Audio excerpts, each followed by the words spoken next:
Contrary to any rumors you may have heard, the Lunduke Journal is not endorsing Kamala Harris for president. Now, I want to be very clear about something. The Lunduke Journal is not in the business of endorsing or not endorsing anyone for any particular office. My job is not to tell you how to vote or how not to vote. But I'm going to say this very clearly. If I were to endorse any political candidate for president of the United States of America for any topic that the Lunduke Journal actually covers, right?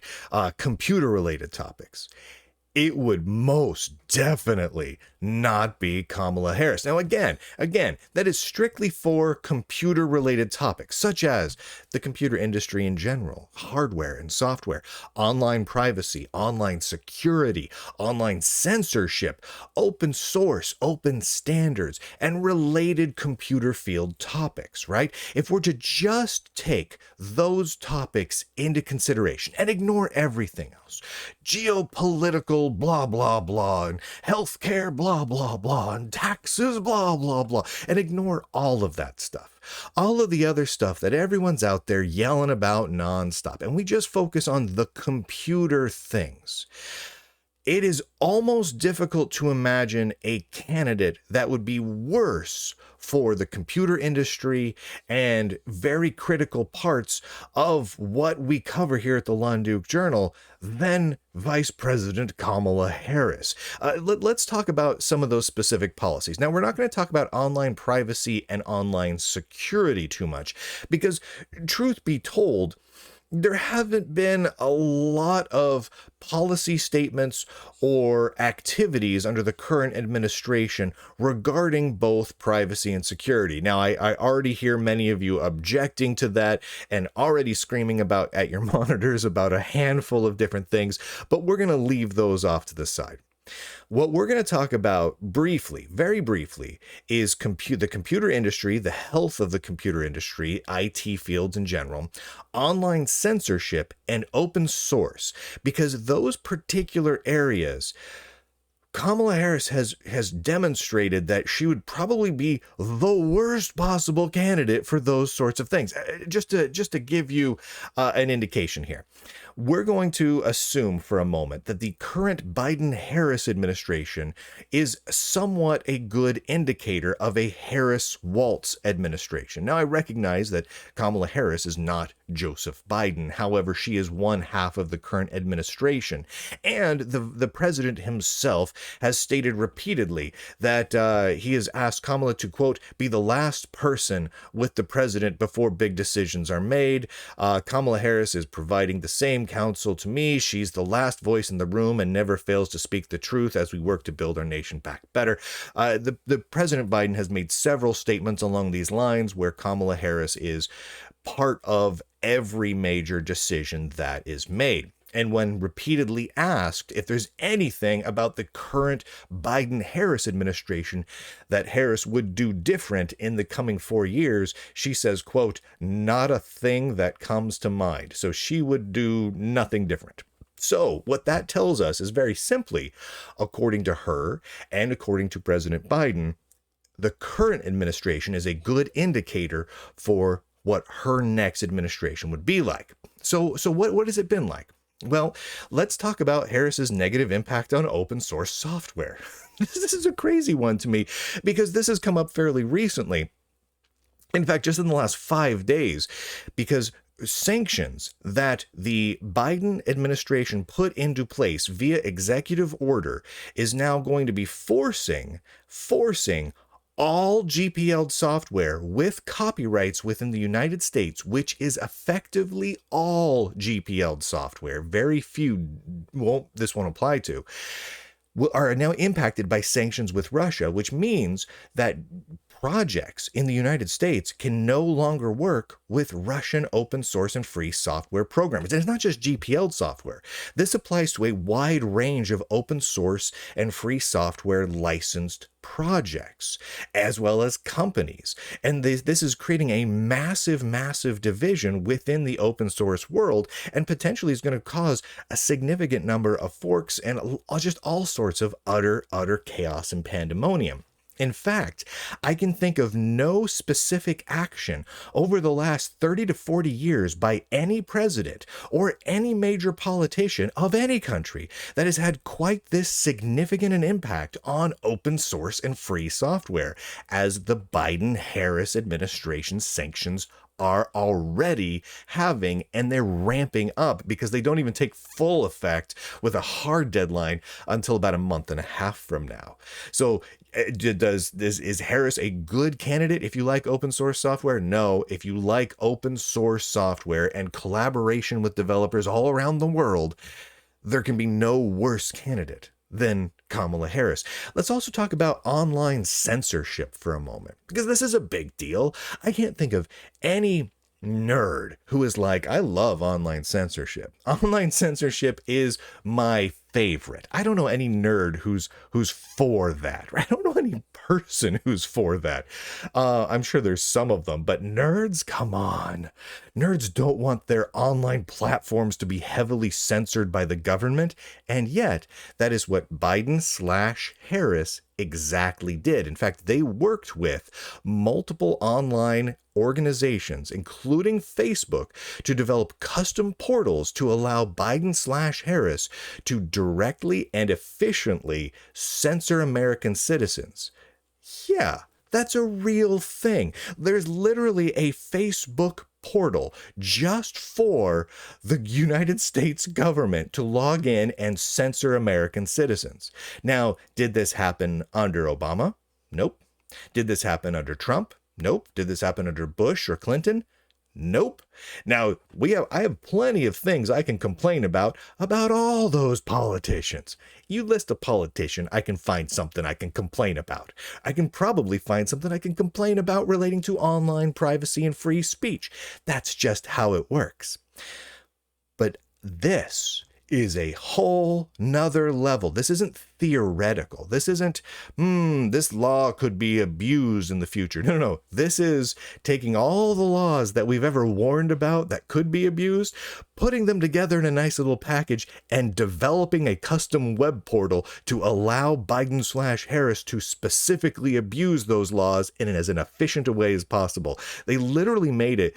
There's a presentation you can see, and you can go look up my coverage of this from back on October 10th, entitled Facebook Developed Custom Portal to Help Biden Administration Censor Americans. But there's literally a presentation to train people how to more efficiently censor American citizens on all manner of different topics. So when it comes to online censorship, I can't imagine a candidate being worse than Kamala Harris. Like, this is next level extreme crazy bad, right? Again, no other candidate does this from any party in any time. Like, oh my heavens, it's off the charts. And let's talk about the computer industry just in general. Let's talk about tech projects and bills that will spur on technology things. Well, now this starts getting interesting, because there's really two major bills, major laws that went into effect from Biden-Harris that were specifically geared at improving the world of technology, right? The first one was the internet broadband bill that came out. This bill was going to spend $42 billion to give broadband internet access to 8.5 million American homes. Okay, now, that clearly would have benefits. But $42 billion for 8.5 million homes means that the cost of hooking up internet service for these 8.5 million homes was roughly $4,900 and some change per home to give them internet access. $5,000 for internet service. Excuse me? Well, to make matters worse, to date, as far as I can find, no homes have been connected to the internet because of this. So we've spent billions, tens of billions of dollars, and nobody got internet access. So right now it's billions of dollars per 0 homes. If we hook up one home, that one home will cost us $42 billion to get them online so they can watch Netflix and look around at Facebook. Seriously. It's absolutely insane. Now, the thing is, Harris was in charge of this specific program. She was in charge of it. She was put responsible for it. The White House had many press releases talking about how she's just the right person for the job to make sure this happens for everybody. And to say she fumbled that $42 billion football would be an overstatement, an understatement. It was ridiculous. $42 billion to do nothing. So not only did we lose that money now, but nobody got in any more internet access. So that's great. But then there's the other thing. There's the CHIPS Act. Now, this one's interesting because the whole point of the CHIPS Act is hundreds of billions of dollars, potentially. The numbers wavered a great deal, but billions and billions of dollars to invest in making more chips, more fabrication facilities, research and development on semiconductors and related technologies and industries in the United States. Now, I've talked at length about how this is needed, right? Not necessarily this act, but getting more made in America chips is a good thing, right? It's clearly, I think, a good thing. When you're reliant on one or two other countries for the dominant amount of components in your computer systems, that's not a good thing. You need to be able to build them yourself, at least to a certain degree. And so while there were many things wrong with the CHIPS Act, it's a very, very terribly designed bill. The big thing here is it's not happening, right? So while we're seeing many announced potential projects from the CHIPS Act, none of the money is actually appearing because it turns out a lot of the money has just disappeared entirely and is tied up in weird legal loopholes. Intel was going to be spinning up additional fabrication facilities. It hasn't gotten any of those funds from the government yet, so those fabrication facilities aren't having. Other companies were looking at spinning up more facilities, R&D and whatnot. They couldn't find enough people to staff them, at least not people who actually knew what they were doing. And so then that money got spent, but nothing happened because whoever was overseeing all of this did a really piss poor job. So the little bit of money that has been spent, little bit, I mean billions, went into nothingness and has not resulted in actual significant chip development. And the places where chip development could have happened, the money didn't appear. So whatever odds there were for this CHIPS Act to do any good for the computer industry just completely fell apart. So here we have this. Up to date, the Biden-Harris administration has been terrible on all of these things. To my conclusion is this: a Harris-Walz administration would be a significant detriment to open source, the computer industry, and online speech, right? Because they're pro-censorship. They've made many statements about being pro-censorship. They built a friggin' custom portal for multiple outlets to specifically censor you because they don't like you. They've fumbled every major project they've put forward relating to the computer industry completely and utterly. Nobody got internet access with those 42 billion. And they literally managed to make it so they drove a wedge in the world of open source and free software based on country lines. That's a feat. That's a feat of strength. Way to friggin' go.